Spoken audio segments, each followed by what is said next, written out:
Okay, question 3. So we know that the amount equals to percent times the base.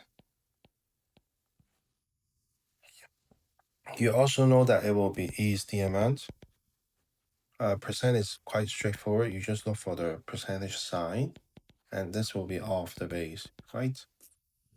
So looking at 3a, what is 36% of 80?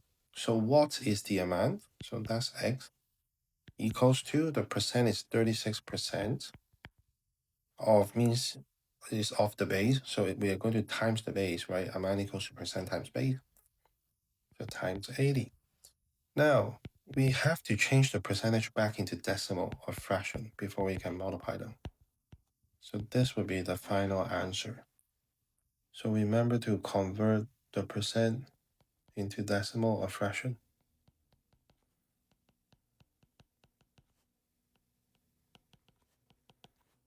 Because percentage itself is not from the same row as the other numbers. Percent back to decimal.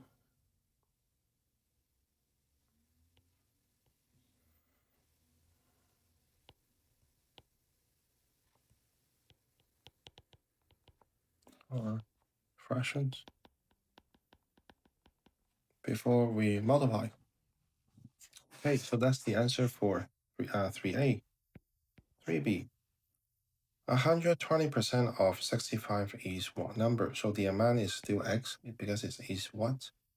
Equals to 120% of the base, so times 65. We get 1.2 times 65. Again, I just changed 120% back into decimals. C. 92 is what percent of 80? So the amount is 92 equals to what percent? So this will be x percent of 80, so of the base times 80. And x percent, I can rewrite this as x over 100, right? I'm supposed to change it back into a fraction or decimals. And then D, what percent of 20 is 45? So is the amount is 45. What percent, we don't know what the percentage is of 20. Is always of the base, so we are timesing the base. Now the word of also means multiply, right? That's why of the base, we are timesing the base. So 45 equals to x over 100 times 20.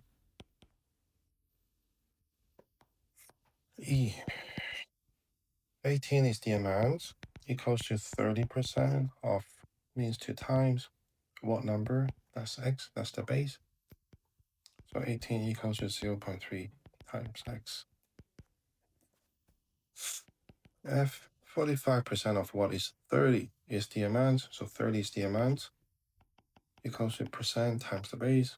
We don't know what the base is. So this is 0.45 times x equals to 30. And there.